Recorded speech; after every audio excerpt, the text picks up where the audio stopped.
Bismillahirrahmanirrahim. Assalamualaikum warahmatullahi wabarakatuh. Alhamdulillahi rabbil alamin. Wa bihi nasta'inu ala umurid dunya waddin. Wassalatu wassalamu ala asyrafil anbiya'i wal mursalin wa ala alihi wa sahbihi ajma'in. Subhanaka la ilma lana illa ma 'allamtana innaka antal alimul hakim. Rabbi shrah li sadri wa yassir li amri wahlul 'uqdatam min lisani yafqahu qawli, amma ba'du. Jamaah yang dirahmati Allah Subhanahu wa taala, alhamdulillah senantiasa kita bersyukur kepada Allah Subhanahu wa taala atas limpahan nikmat dan karunia-Nya. Kita dapat berjumpa lagi pada kesempatan kali ini untuk melanjutkan kajian kita, kajian khusus muslimah tentang kehidupan perempuan di zaman Nabi Sallallahu Alaihi Wasallam. Kita masuk di bab ketiga, peran wanita muslimah zaman Nabi, artinya di zaman para Nabi dalam kehidupan sosial dan pertemuannya dengan kaum laki-laki. Kita sudah membahas kondisi pada zaman Nabi Nuh alaihi salam, kemudian kondisi pada zaman Nabi Ibrahim alaihi salam. Terakhir kita menyebutkan bagaimana peran perempuan-perempuan di zaman Nabi Ibrahim, mulai dari istrinya, istri yang pertamanya Siti Sarah, kemudian istri keduanya Siti Hajar, kemudian juga istrinya Nabi Ismail, ya kan? Kemarin sudah kita baca sedikit bagaimana Ibrahim datang, istrinya Nabi Ismail ditanya, "Apa keadaanmu?" Kemudian dia mengeluh.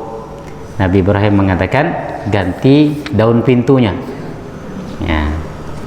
Maksudnya diceraikan karena suka ngeluh, tidak mensyukuri nikmat yang Allah berikan. Kemudian datang yang kedua kalinya, mendapati istri Nabi Ismail ridha dengan apa yang mereka dapatkan, merasa cukup, kemudian syukur kepada Allah Subhanahu wa taala. Nabi Ibrahim mengatakan, pertahankan daun pintunya itu. Nah, di sini kita akan membahas poin ketiga, kondisi pada zaman Nabi Yusuf alaihi salam. Artinya apa peran wanita di zaman itu, dan juga bagaimana perempuan di zaman itu juga ada interaksi dengan laki-laki. Selalu saya sampaikan bahwasanya perempuan sebagai manusia sama dengan laki-laki sebagai manusia. Sama-sama sebagai manusia, mau tidak mau pasti akan ada interaksi, ada pertemuan. Nah, etika yang harus dijaga itu yang diperhatikan, bukan pertemuannya yang dilarang. Karena tidak mungkin tidak bertemu, baik sebagai istri atau sebagai keluarga atau bahkan sebagai anggota masyarakat kita. Kita hidup di lingkungan, di masyarakat, ya kan? Mau tidak mau pasti ada interaksi. Kalau tidak di rumah, di tempat kerja. Kalau tidak di tempat kerja, di pasar, ya kan? Pasar tukang parkirnya juga laki-laki kan? Ibu-ibu kalau ke pasar kan mau tidak mau kan, berarti harus ada interaksi. Yang jual juga banyak kan laki-laki dan lain sebagainya. Apa tidak ke pasar?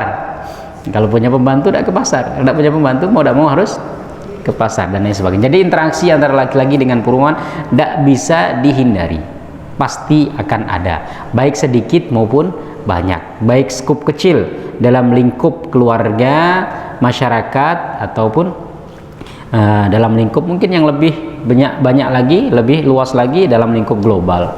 Perempuan-perempuan yang mungkin perempuan karir, ya, dia jadi menteri, mau tidak mau dia harus interaksinya dalam skup global gitu, ya kan? Dia jadi menteri keuangan kita perempuan, ya kan? Mau tidak mau kan dia harus ada interaksi. Nah, yang di garis bawahi dalam Islam adalah etika, tata cara berinteraksi itu supaya tetap sesuai dengan tuntunan-tuntunan yang digariskan oleh Islam.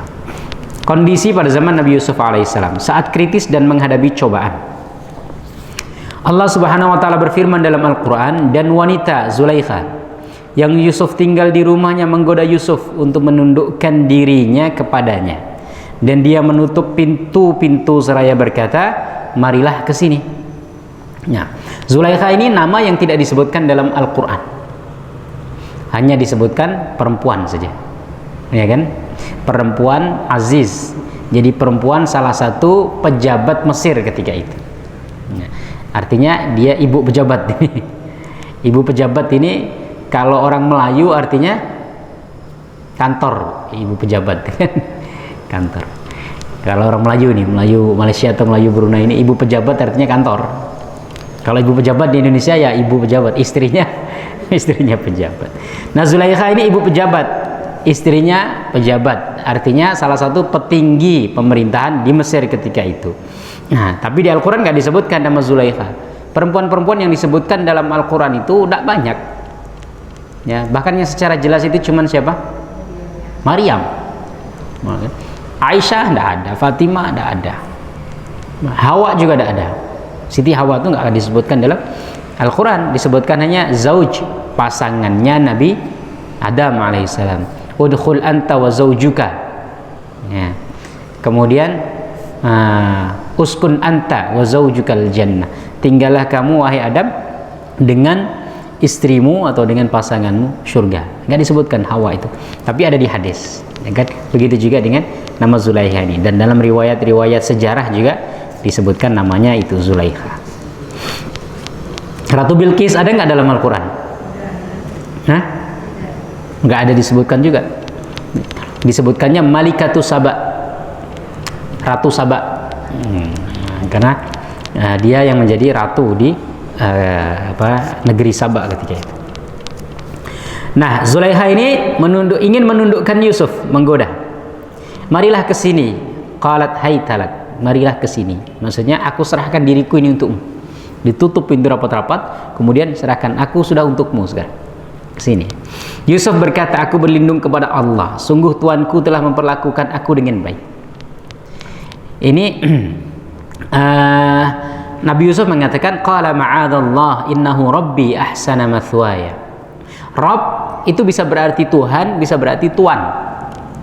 Apa bedanya Tuhan dengan Tuan? Kalau Tuhan kita Allah, kalau Tuan kan majikan. Nah, Nabi Yusuf itu kan dia sebagai hamba sahaya ketika itu. Jadi dia punya tuan. Nah, tuannya ini kan suaminya Zulaikha.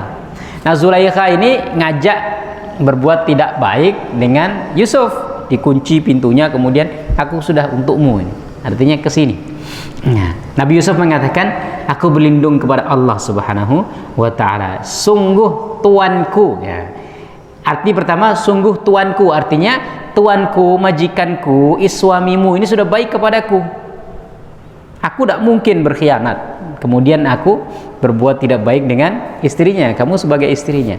Selama ini tuanku, suamimu sudah memperlakukan aku dengan baik. Aku sebagai hamba sahayanya itu sudah memperlakukan aku dengan baik, maka aku tidak mungkin mengkhianati dia. Kamu ngajak aku untuk berbuat seperti ini. Itu penafsiran pertama. Jadi Rabb di situ diartikan sebagai tuan. Artinya seakan-akan Nabi Yusuf mengatakan, wahai Zulaikha, aku berlindung kepada Allah.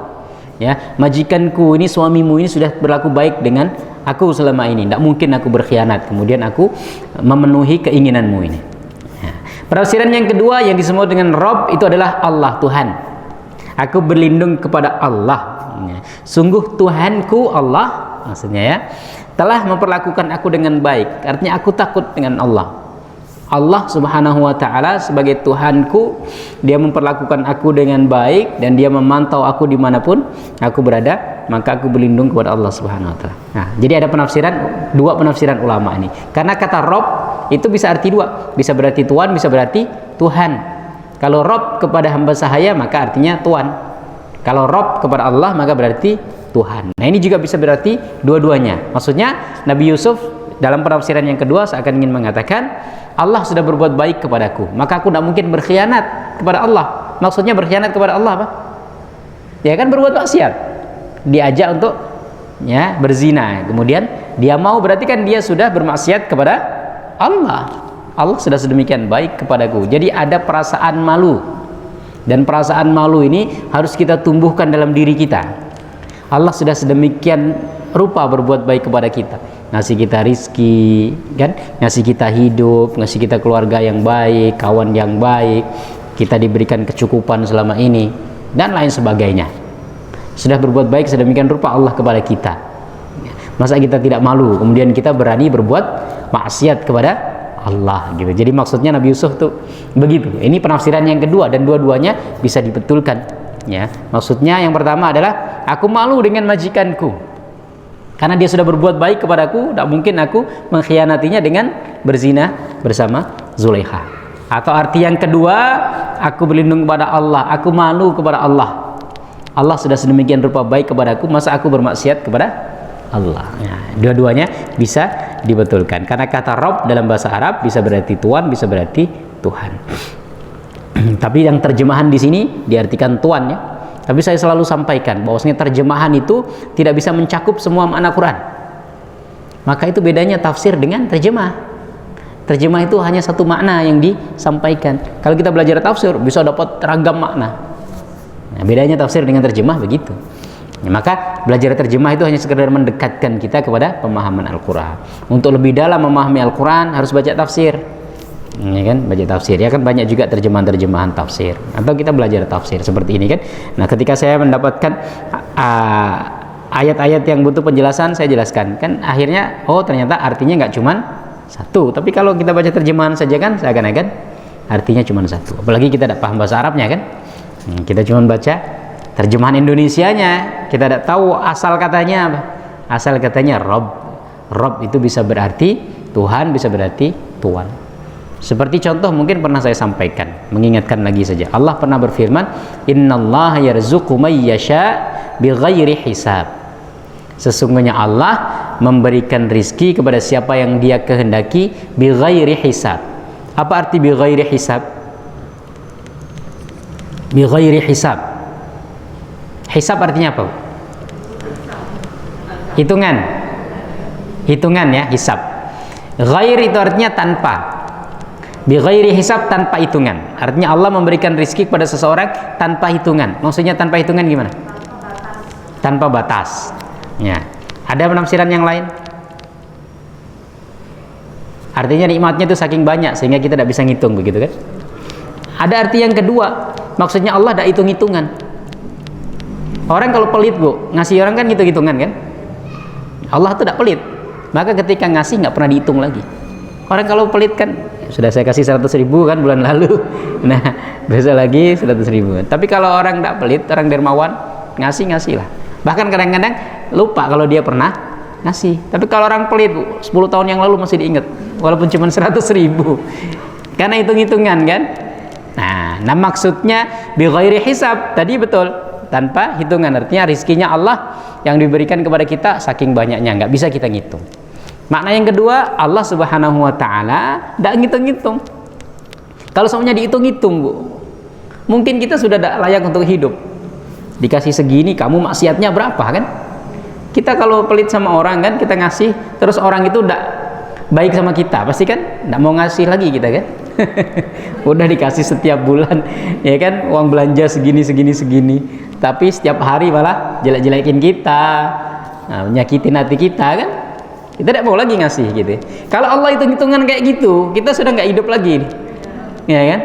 Nikmat sedemikian rupa banyak, maksiat juga banyak. Ya, nah, karena Allah ada hitung-hitungan, saking dermawannya, maka itu bighairi hisab, ya kan? Nah, bisa arti dua. Ada arti yang ketiga, hisab itu artinya perkiraan. Hisab artinya perkiraan. Selain hitungan juga artinya perkiraan. Allah, innallaha yarzuqu man yasha bighairi hisab. Allah Subhanahu wa Ta'ala memberikan rezeki tanpa dikira. Artinya orang itu kadang-kadang nggak ngira kita dapat rezeki dari A kan? Kita bekerja mati-matian dari jalan B, ternyata dari situ tidak dapat, dapatnya dari jalan yang lain. Banyak kan? Kadang-kadang kita nggak merasa akan mendapatkan rezeki dari jalan itu, tapi ternyata kita dapat dari situ kan, tanpa perkiraan kita, tanpa prediksi. Hisab juga artinya prediksi, ya, perkiraan gitu ya. Nah, bisa tiga arti itu. Tidak ada yang salah kan, semuanya benar. Karena kita merasakan sendiri bahwasanya rezeki Allah sedemikian banyak. Allah tidak hitung-hitungan ketika memberi rezeki, dan Allah seringkali memberi rezeki kita dari jalan yang tidak kita sadari. Ya.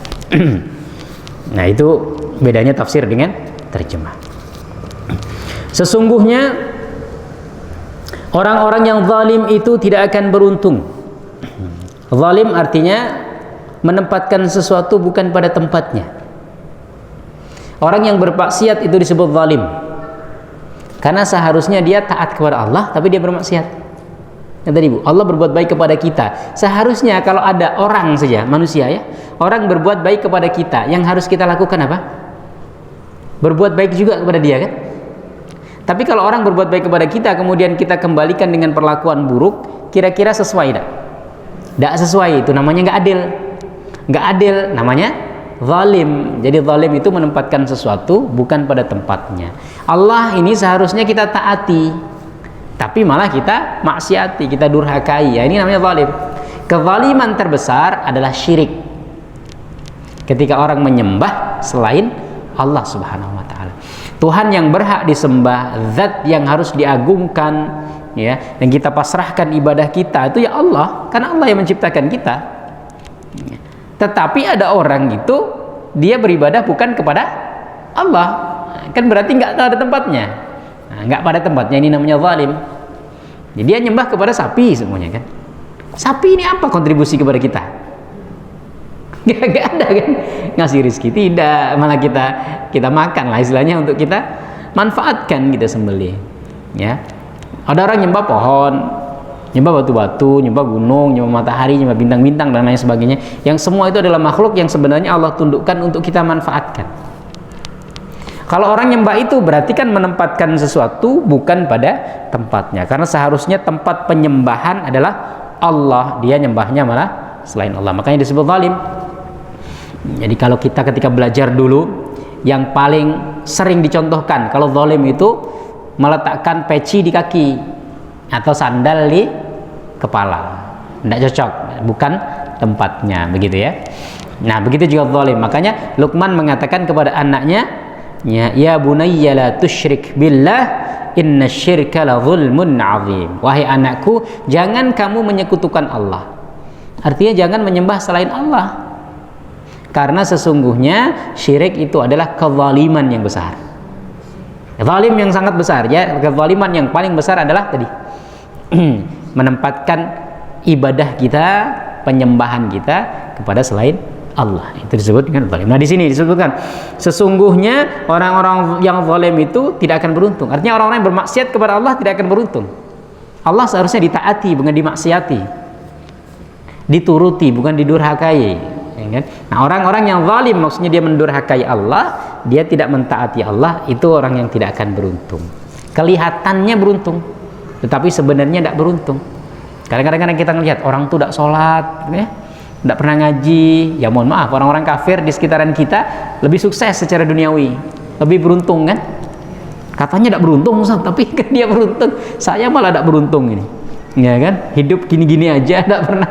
Ya kan? Padahal sholat rajin, baca Quran juga rajin, ikut majelis ilmu juga rajin, tapi gini-gini aja begitu kan. Nah, itu kalau keberuntungan yang dimaksud atau yang kita maksud adalah keberuntungan materi. Yang dimaksud keberuntungan di sini adalah keberuntungan hati. Ya. Jadi selain keberuntungan materi ada keberuntungan hati. Kalau di dunia ini itu artinya orang yang beriman dia pasti beruntung, karena walaupun dia sedikit ya, dapat rezeki dari Allah, dia merasa cukup. Merasa cukup inilah yang membuat orang bisa setara dengan raja. Jadi dalam pepatah Arab dikatakan, idza ma kunta dza qalbin qanu'in fa anta wa malikud dunya sawa. Kalau kamu menjadi orang yang qanaah, berjiwa puas, ya kan, merasa puas, merasa cukup dengan apa yang kamu miliki, kamu dengan raja itu sama. Sama, kita tidak butuh lagi kan. Raja kan mau apa dapat, mau apa dapat, kan? Kalau kita merasa puas, alhamdulillah dapat, dan ini dapat, kan? Yang membuat orang tidak merasa puas itu kalau mengikuti kemauan, ya kan? Hawa nafsu ini, ya, nafsu apa namanya? Ya nafsu apapun lah. Ya, keinginan-keinginan yang berlebihan itulah yang membuat orang selalu merasa tidak puas. Nah, di sini ya. Nah, tapi keberuntungan yang lebih besar adalah keberuntungan nanti di akhirat. Nah, artinya di akhirat mereka pasti tidak beruntung. Kita insya Allah beruntung. Jahat-jahatnya orang Muslim, ya, artinya seberdosa-dosanya orang Muslim masih ada kemungkinan untuk masuk surga. Jadi orang Muslim itu sejahat apapun atau sebesar apapun dosa yang pernah dia lakukan, masih ada kemungkinan untuk dia masuk surga kalau sudah punya tiket. dengan asyhadu an la ilaha illallah wa asyhadu anna muhammadar rasulullah. Tetapi orang kafir sebaik apapun dia nggak akan pernah bisa masuk surga. Tiket nggak ada, gitu kan?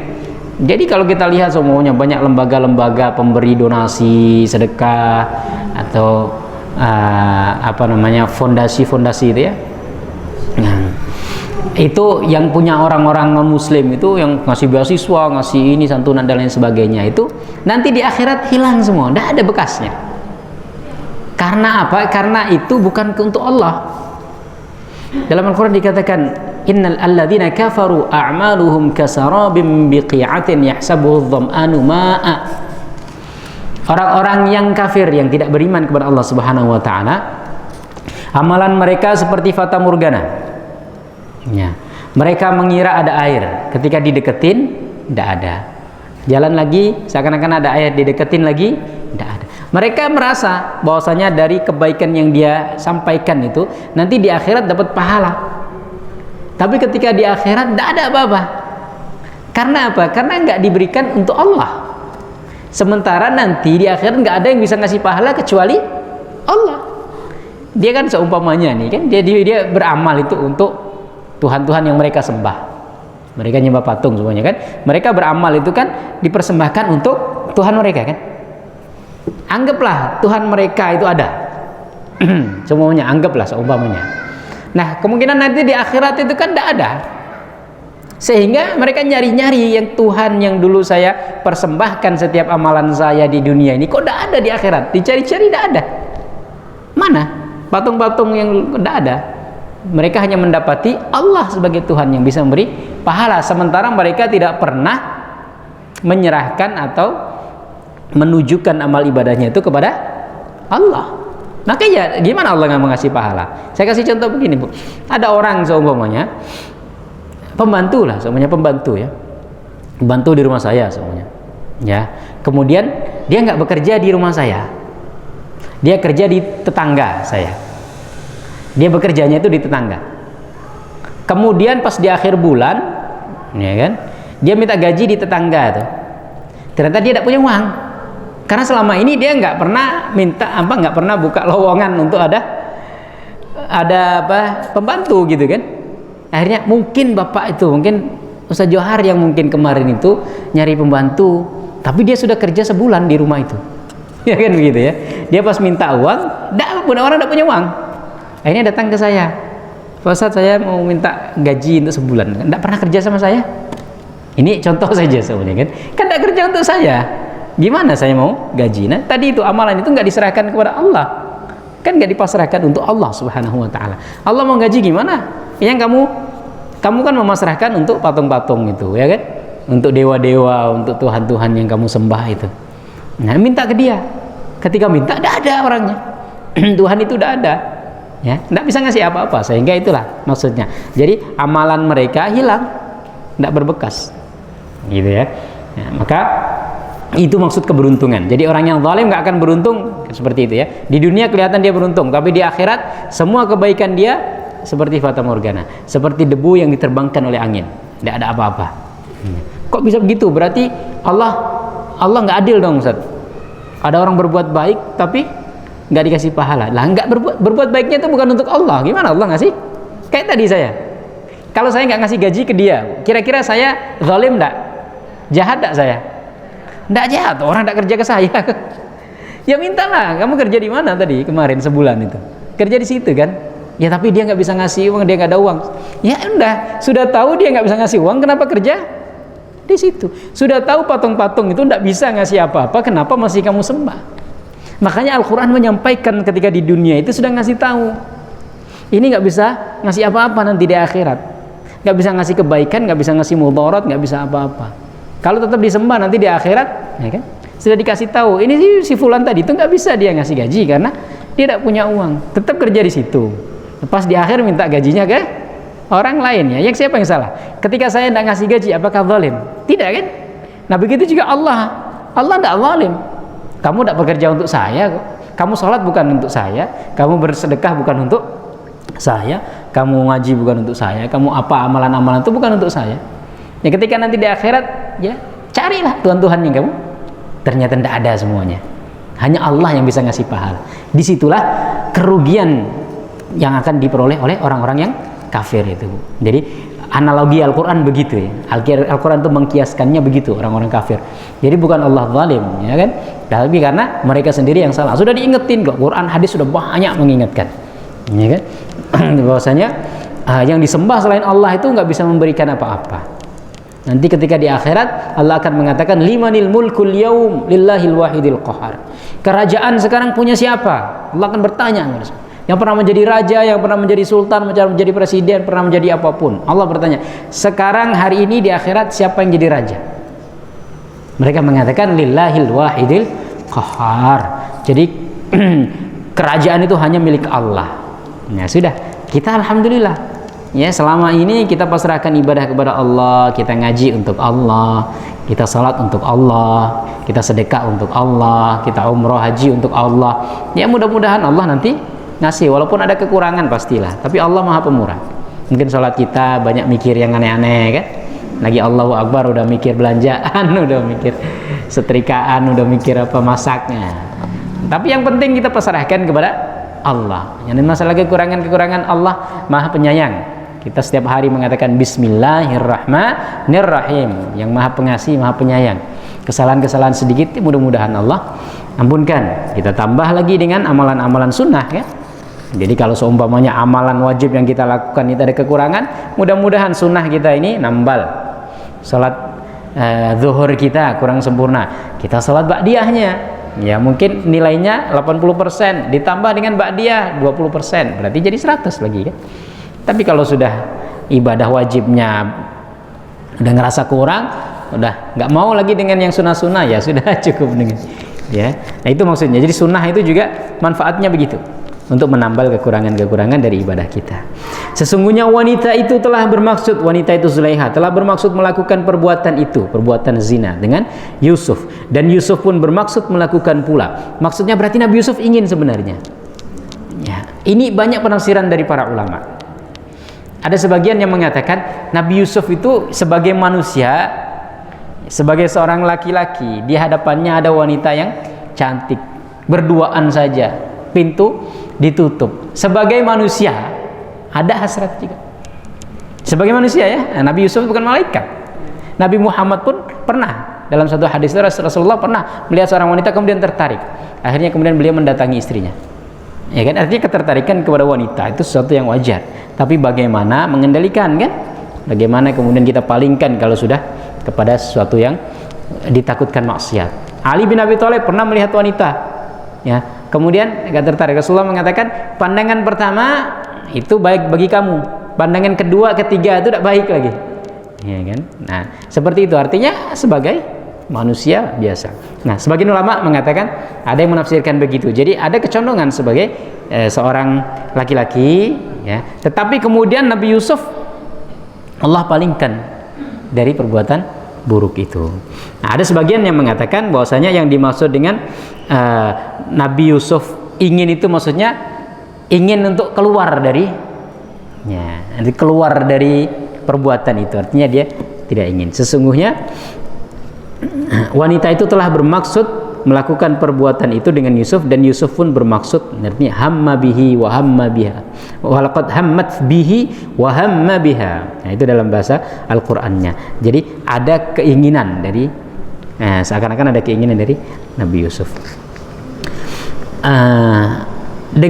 Dan Yusuf pun bermaksud melakukan dengan wanita itu seandainya dia tidak melihat tanda dari Tuhannya. Artinya seandainya dia tidak ada keimanan dalam hatinya, maka sebagai manusia sudah pasti ini ada yang bisa lepas, ya, wanita cantik berduaan di tempat yang tertutup.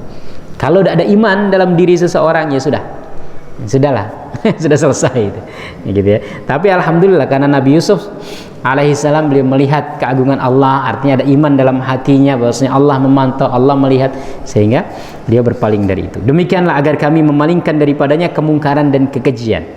Sesungguhnya Yusuf itu termasuk hamba-hamba kami yang terpilih. Artinya nggak semua orang bisa lepas dari maksiat ini ketika dalam keadaan seperti Nabi Yusuf. Tapi Allah pilih, Allah palingkan.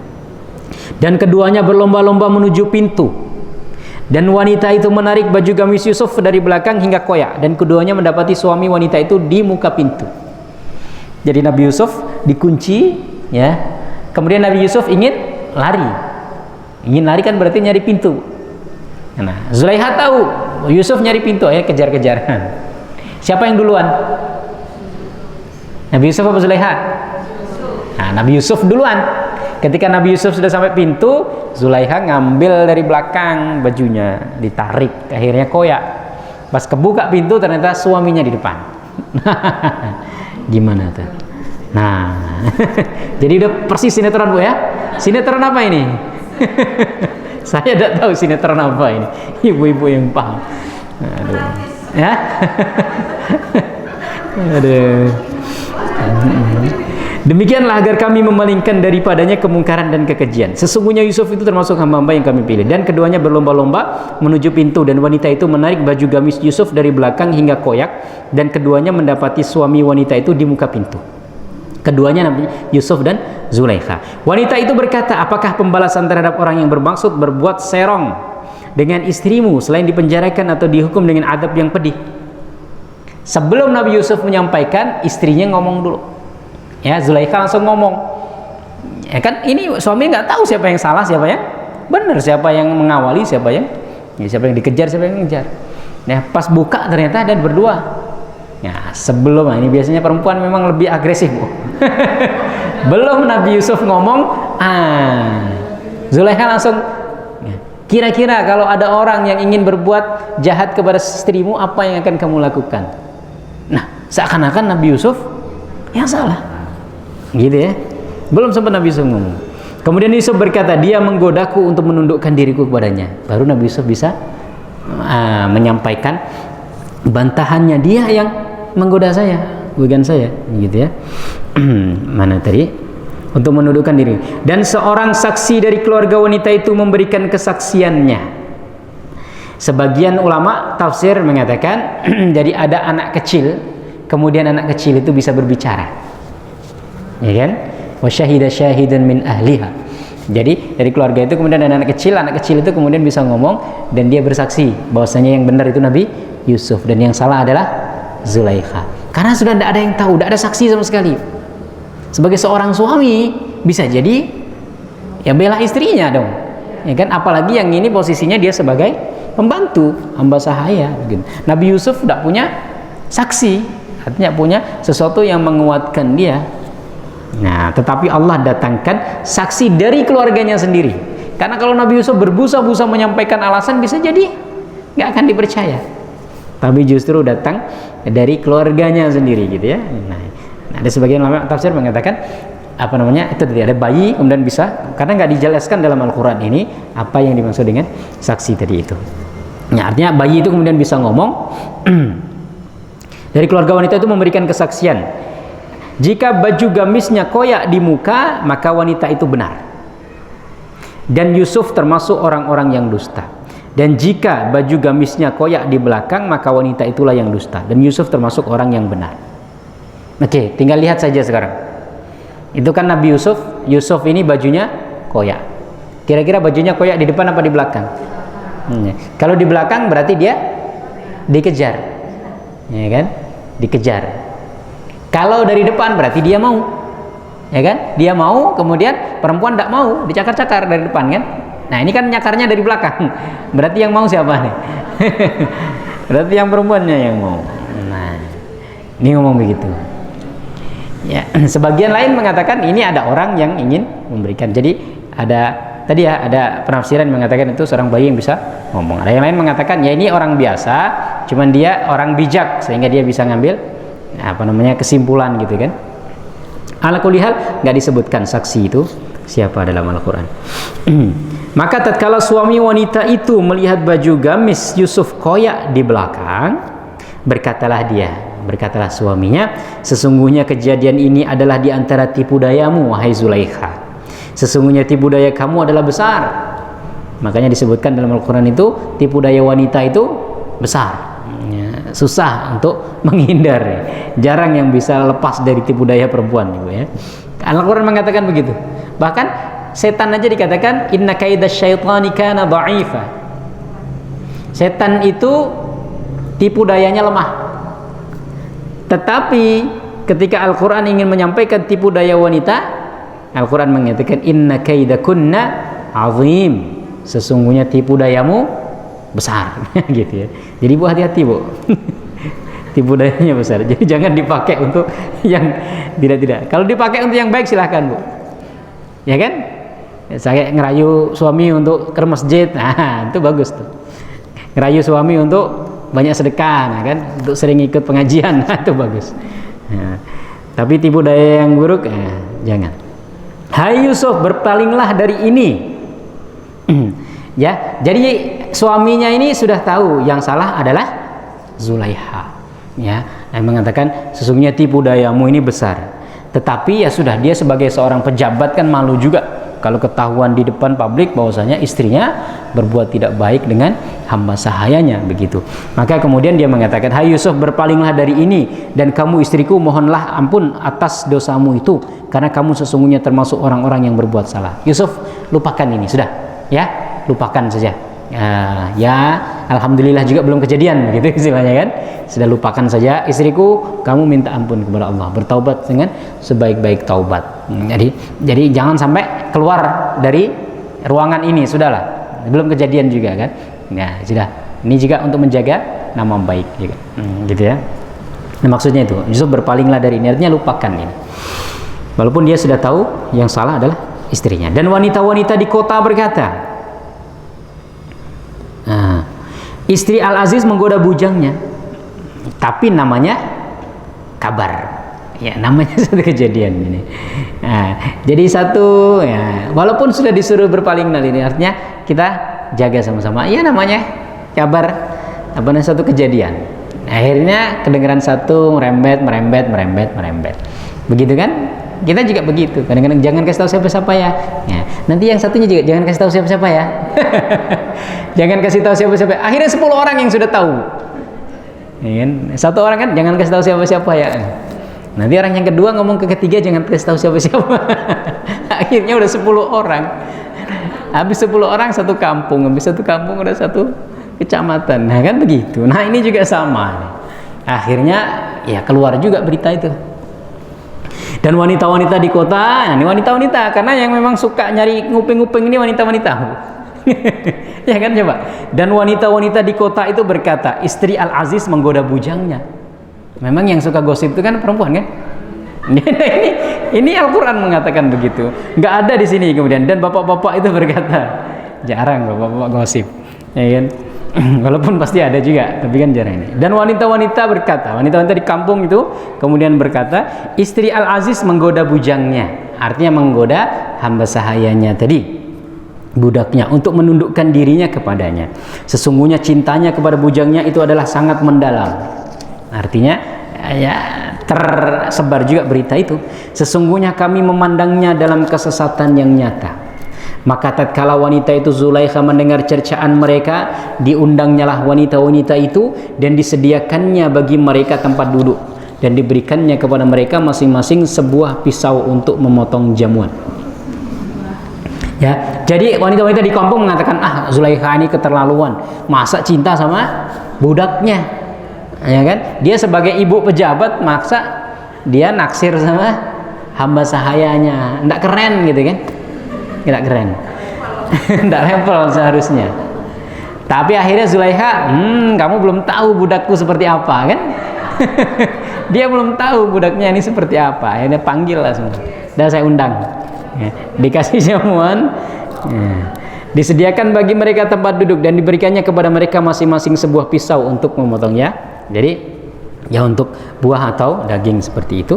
Kemudian dia berkata kepada Yusuf, keluarlah. Nah, dia kan sebagai budak, ya disuruh tuannya ya suruh keluar untuk ngasih jamuan begitu. Tampakkanlah dirimu kepada mereka, bukan tampak kayak apa namanya binaragawan begitu, enggak. Nanti keluar kayak apa namanya apa nih yang biasanya pakaian-pakaian tuh model gitu kan, peragawan, bukan. Maksudnya itu Yusuf disuruh memberikan dia makanan begitu kan, ya kayak anak perempuan yang mau dilamar gitu kan, suruh keluar pura-pura ngasih jamuan. Nah begitu. Tampakkanlah dirimu kepada mereka. Maka tatkala wanita-wanita itu melihatnya, mereka kagum kepada keelokan rupa Nabi Yusuf. Belum tahu dia kan, dia cuma ngomong aja, masa seorang ibu pejabat suka dengan budak. Nah, nggak tahu budaknya setengah ketampanan dunia. Dan mereka melukai jari tangannya sampai tanpa sadar karena saking ya ini sinetron lagi, Bu. Begitu ya, biasanya sinetron kan begitu. Jadi Al-Quran itu juga ada seninya. Ini makanya ada taswir. Taswir itu gambaran seni yang disampaikan dalam Al-Quran. Jadi sinetron-sinetron itu kadang-kadang terinspirasi juga mungkin dari. Jadi bagaimana Al-Quran itu menggambarkan suatu kisah itu seakan-akan benar-benar hidup. Dan mereka melukai jari tangannya dan berkata, Maha sempurna Allah, ini bukanlah manusia. Ini nggak ada manusia yang setampan ini. Sesungguhnya ini tidak lain hanyalah malaikat yang mulia. Ya, artinya bukan mereka mengaku ini malaikat, tapi ketampanannya ini sudah di luar batas ketampanan manusia gitu ya. Karena level ketampanan manusia itu ada ujungnya, Bu. Ini sudah di luar ujungnya. Wanita itu berkata, itulah dia orang yang, wanita itu siapa? Zulaiha. Ya, Zulaiha itu berkata, itulah dia orang yang kamu cela aku karena tertarik kepadanya. Kamu bilang aku tidak level karena suka dengan hamba sahaya. Nah, sekarang kamu sendiri melihat. Dan sesungguhnya aku telah menggoda dia untuk menundukkan dirinya kepadaku, akan tetapi dia menolak. Dan sesungguhnya jika dia tidak menaati apa yang diperintahkan kepadanya, niscaya dia akan dipenjarakan dan dia akan termasuk golongan orang-orang yang hina. Yusuf berkata, wahai Tuhanku, penjara lebih aku sukai daripada memenuhi ajakan mereka kepadaku. Dan jika tidak engkau hindarkan daripadaku tipu daya mereka, tentu aku akan cenderung untuk memenuhi keinginan mereka, dan tentulah aku termasuk orang-orang yang bodoh. Ya, artinya Nabi Yusuf kemudian dengan berbagai alasan akhirnya dipenjarakan. Tapi itu juga keinginan Nabi Yusuf supaya dihindarkan. Karena yang sekarang tergoda bukan hanya bukan hanya Zulaiha, Bu. Ini sudah banyak perempuan yang tergoda, ini bahaya ini. Kalau udah dihindarkan, ya kan, mungkin Zulaiha sudah kapok. Wanita-wanita yang lain ini belum tentu. Ya kan, akhirnya Nabi Yusuf minta dihindarkan dari kemungkinan nanti akan timbul maksiat atau keburukan. Nah, dengan skenario dari Allah, Nabi Yusuf dipenjara. Dan jika engkau hindarkan daripadaku tipu daya mereka, tidak engkau hindarkan daripadaku tipu daya mereka, tentu aku akan cenderung untuk memenuhi keinginan mereka, dan tentulah aku termasuk orang-orang yang bodoh. Artinya, dan aku juga belum tentu kuat. Ini Nabi Yusuf saja belum tentu kuat. Dia mengatakan kan, kalau enggak Allah hindarkan, tentu aku akan condong untuk memenuhi keinginan mereka. Maka jangan coba-coba. Kadang-kadang udahlah, biarkan itu ada kalau kita beriman kan tidak mungkin lah. Ya, biarkan ada lokalisasi apa kan. Ya, kalau kita beriman insya Allah kita nggak akan tergoda. Jangan macam-macam. Jangan main-main masalah beginian. Udah itu kafe-kafe ada khamar-khamar dan lain sebagainya, biarlah. Kalau kalian beriman juga tidak mungkin minum khamar. Udah. Ya. Nabi saja masih takut tergoda. Apalagi kita gitu. Maka yang seperti itu harus dihindarkan. Maka tugas pemerintah itu kan menghindarkan dari potensi keburukan. Jual minuman keras dilarang, kenapa? Bukan karena kalau kamu sudah beriman juga tidak mungkin minuman keras. Ya betul, tapi kan ada orang yang lemah imannya, yang kuat imannya juga kadang-kadang naik turun dan lain sebagainya. Pas lewat ngelihat orang kayaknya minum enak, nah nyicip-nyicip lah dikit kan. Akhirnya terusan. Ya, orang mau jalan ke masjid seumpamanya ini di banyak kota-kota besar itu kan ada tunasusila samping-samping jalan itu kan. Ya, orang semuanya mau ke masjid, kemudian bang sini bang, ya kan? Tidak tahu juga. Sekali dua kali mungkin dia tidak tertarik, ya. Ketiga keempat bisa jadi. Ya, jalan ke masjid, ya dilambai-lambai kan. Maka yang seperti ini jangan dibuka pintunya. Pintu fitnah ini namanya. Dan ini pintu keburukan. Ya, Nabi saja tidak merasa yakin untuk bisa menjaga keimanannya kalau disodorkan dengan potensi-potensi seperti itu. Apalagi kita sebagai manusia biasa, ya kan? Makanya kalau seumpamanya di bulan Ramadan ditutup pasar warung-warung makan itu sudah betul. Ya. Kan kadang-kadang ada alasan. Kalau kamu sudah benar-benar beriman, tidak mungkin juga tertarik begitu kan untuk makan maksudnya kan. Tapi kan ada potensi orang yang lemah imannya. Ya. Ya, sembunyi-sembunyi di rumah dia tidak makan, ada istrinya kan, datang ke warung buka. Tapi kalau warung tutup, dia mau makan di mana? Keliling ke satu sungai, lihat nggak nemu, akhirnya kan udahlah terpaksa puasa kan. Ya. Tapi kalau situ buka warung, sini kan, sudah niat puasa, akhirnya makan. Jadi pintu-pintu seperti itu harus ditutup, dan itu yang berwenang adalah yang memiliki kekuasaan, pemerintah dalam hal ini. Dia menghindarkan maha Tuhannya, maka Tuhannya memperkenankan doa Yusuf. Maka Tuhannya, bukan maha, maka Allah Subhanahu wa taala kemudian mengabulkan permintaan Nabi Yusuf agar dihindarkan dari potensi keburukan yang akan dimunculkan oleh perempuan-perempuan tadi, dengan cara tadi dipenjara Nabi Yusuf ya. Dan dia menghindarkan Yusuf dari tipu daya mereka, sesungguhnya dialah yang maha mendengar lagi maha mengetahui. Kemudian timbul pikiran pada mereka setelah melihat tanda-tanda kebenaran Yusuf bahwa mereka harus memenjarakannya sampai suatu waktu tertentu, ya kan, artinya itu ya.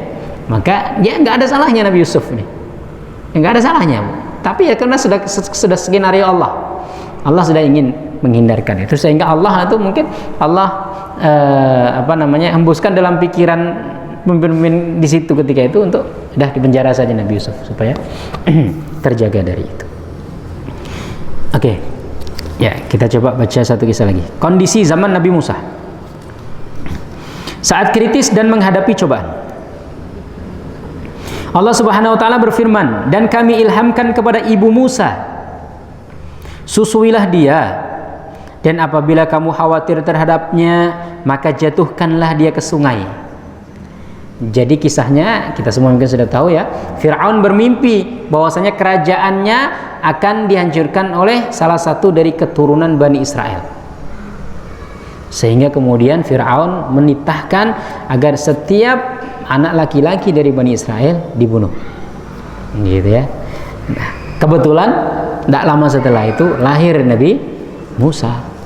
Nah, ibunya bingung, ya kan. Sementara orang-orangnya Fir'aun itu selalu berkeliling. Fir'aun itu kerajaannya luar biasa dan pasukannya banyak. Itu keliling terus nyari. Kalau ada yang nangis, dilihat laki-laki atau perempuan, maka dibiarkan. Kalau laki-laki, maka dibunuh. Nah, ibu Nabi Musa ketika melahirkan itu bingung dia.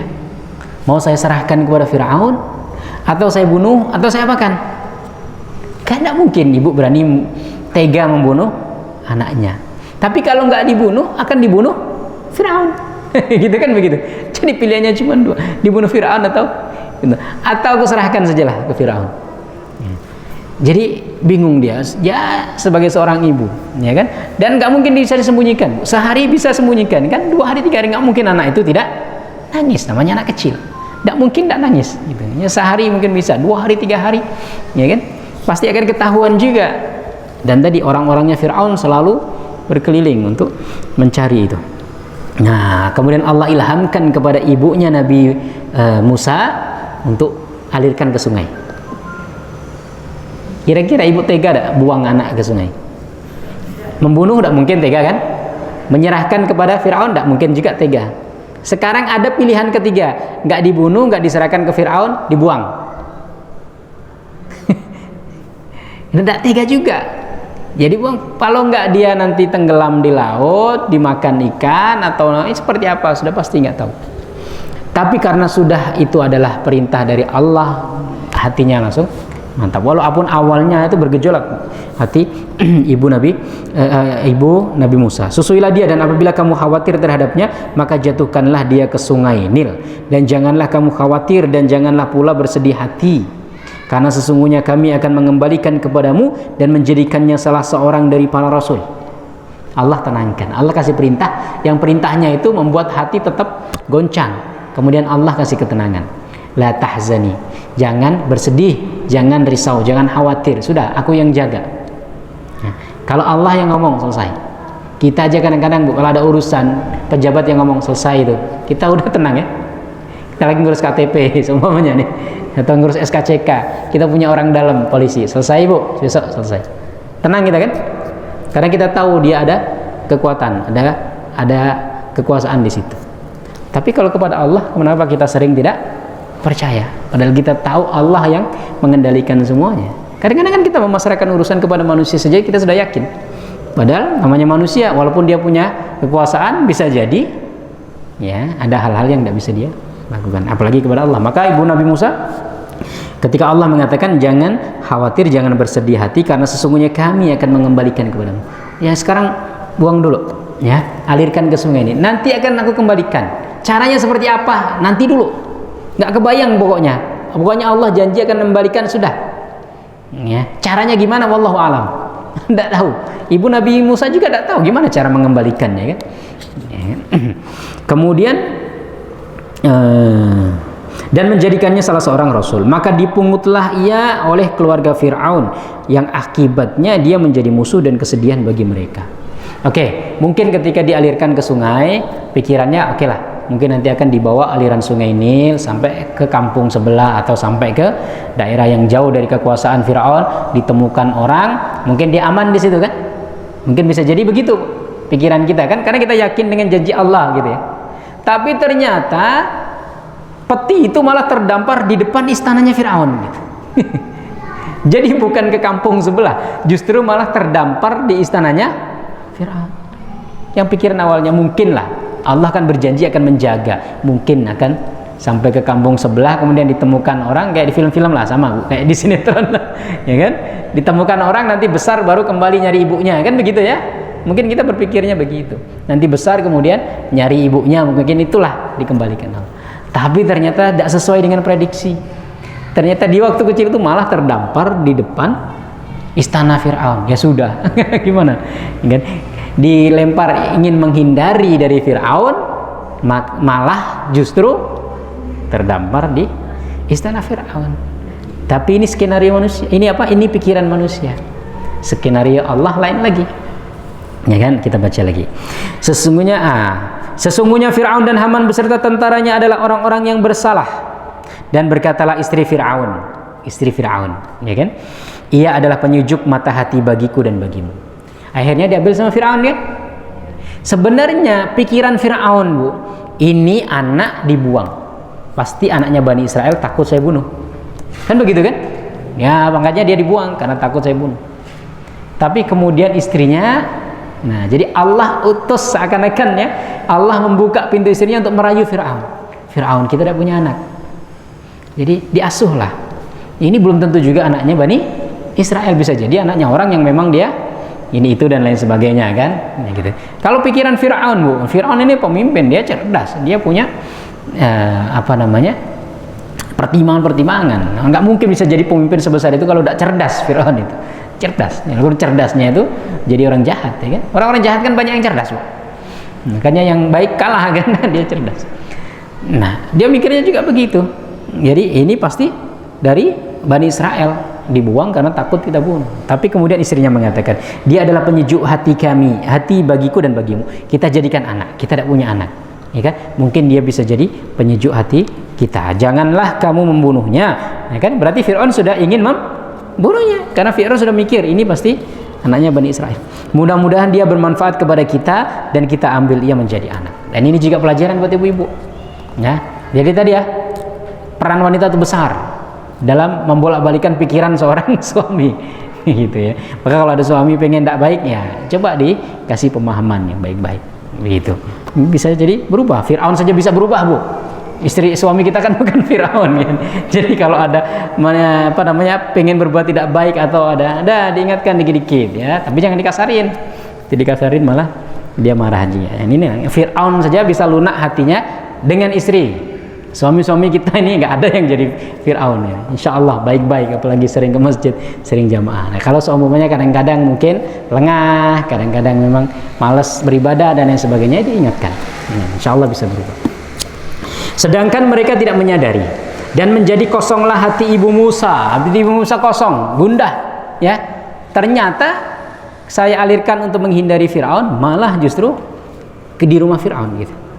Sesungguhnya hampir saja dia menyatakan rahasia tentang Musa, seandainya dia tidak kami teguhkan hatinya supaya dia termasuk orang-orang yang percaya kepada janji Allah, ya. Karena dia tidak kuat lagi, ya kan, ibunya Nabi Musa ini ingin mengatakan, itu anakku Fir'aun, tolong kembalikan ke aku, gitu ya. Itu anakku, tolong kembalikan ke aku, ya. Jadi kalau tidak Allah tetapkan hatinya, dia akan mengatakan itu. Nah, karena tadi ya, harapannya supaya dia lari jauh dari Fir'aun, ternyata malah kena Fir'aun. Sebagai seorang ibu tidak tega lagi, dia ingin mengeluarkan, tapi kemudian Allah tetapkan hatinya, tetap diam, ya, karena Allah menginginkan itu. Tunggu saja skenario dari Allah. Pokoknya janji Allah pasti akan benar. Allah akan mengembalikan kepadamu. Dan berkatalah ibu Musa kepada saudara Musa yang perempuan, ikutilah dia, cari kabar tentang Musa. Maka kelihatan oleh Musa, oleh kakaknya tadi, Musa dari jauh, sedang mereka tidak mengetahuinya. Yang ngintip gitu ya. Dia carilah kabar, gimana sih Musa yang baru ditemukan itu, apakah dibunuh atau diapakan, ingin cari tahu. Dan kami cegah Musa dari menyusu kepada perempuan-perempuan yang mau menyusuinya sebelum itu, karena istri Fir'aun tidak punya anak sehingga nggak bisa menyusui. Maka dia mencari perempuan-perempuan yang sedang memiliki anak yang bisa menyusui Musa.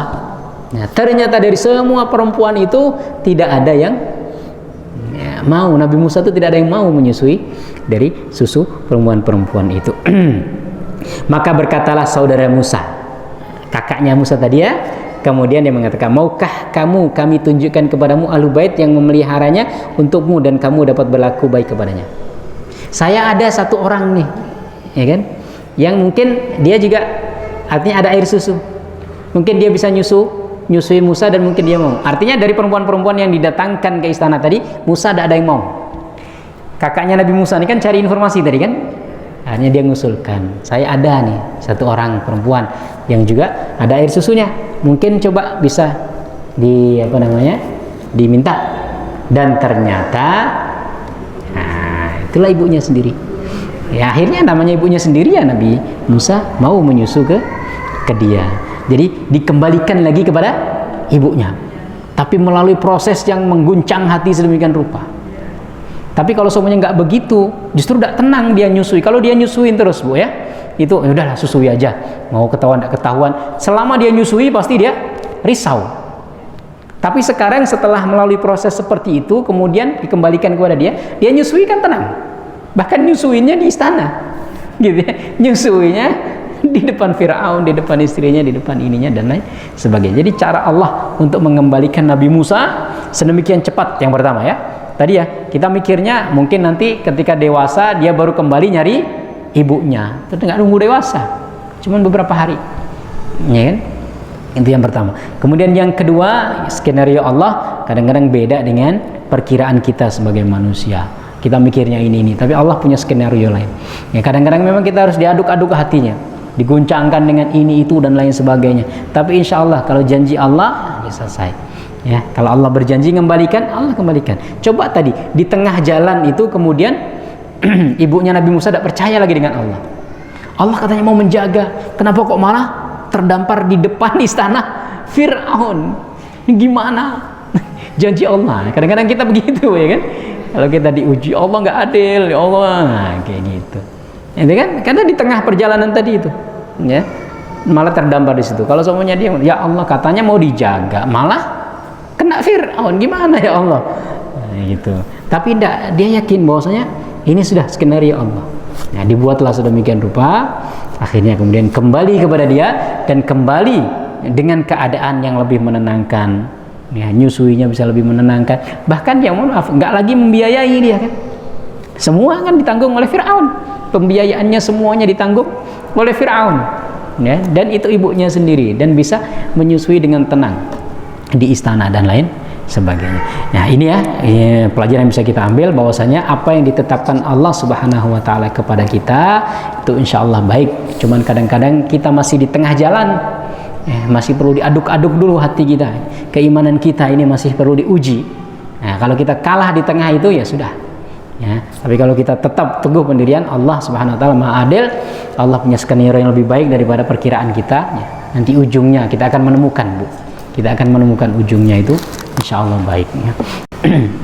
Ini yang mungkin bisa kita baca. Ada pertanyaan? Silakan. Ya.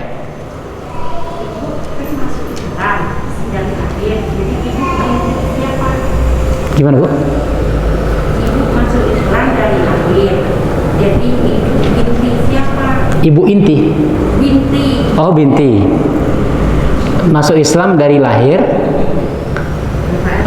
Bapaknya non muslim. Tetap Bu, binti kepada non muslim.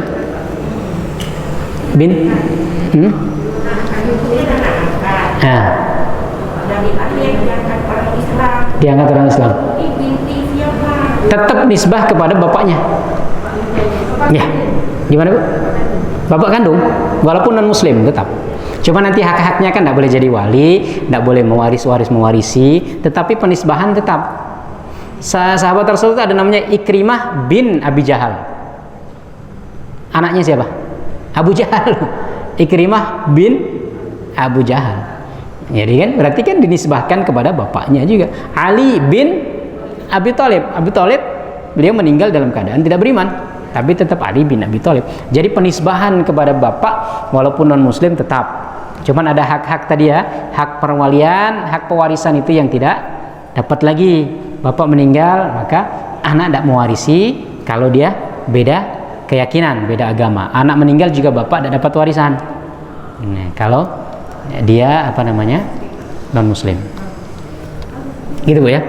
Jadi tetap bin atau bintinya kepada bapak yang asli. Kalau masih bisa dilacak, kalau nggak bisa dilacak ya bin Abdullah atau binti Abdullah. Ya, gitu. Kalau nggak bisa dilacak artinya nggak ketahuan lagi nih ayahnya kan? Ya bin Abdullah atau binti Abdullah, hamba Allah.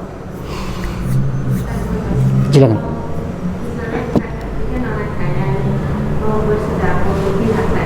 Dengan orang non muslim itu pahalanya gimana? Pahala tetap dapat kita.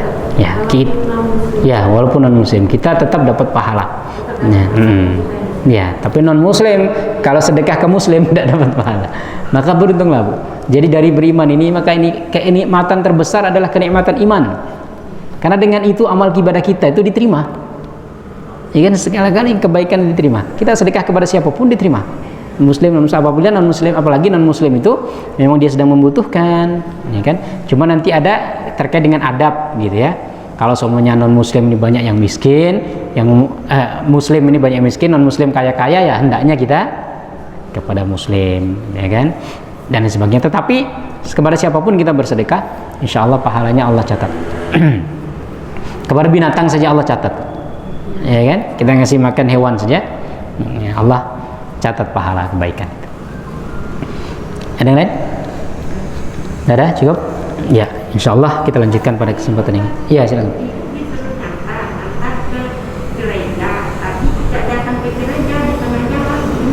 Ngantar apa itu? Oh, tidak masalah. Tidak masalah kalau ngantar sih, tidak masalah. Ngantar ke gereja pun tidak masalah. Yang penting jangan ngikut, ya kan? Ngantar. Karena ini masalah interaksi sosial. Interaksi sosial ini ya kita sebagai manusia ya, apalagi ya mungkin ada yang keluarganya masih non muslim dan lain sebagainya. Pernah Asma binti Abu Bakar. Asma binti Abu Bakar ini kan dia sudah masuk Islam. Tapi Abu Bakar ini salah satu istrinya, kalau tidak salah namanya Qutailah atau siapa, saya agak lupa. Itu masih kafir. Tapi sudah diceraikan sama Abu Bakar, ya kan? Nah, itu ibunya Asma. Asma ini sudah masuk Islam. Ya. Suatu hari ibunya Asma yang masih kafir ini datang ke Madinah. Ya ingin jenguk anaknya lah, paling kan? Ingin ya menjalin silaturahim dengan anaknya. Kemudian Asma tanya kepada Rasulullah, "Rasulullah, ibuku datang ke Madinah, ingin menyambung silaturahim denganku. Apakah aku harus sambung silaturahim juga dengannya?"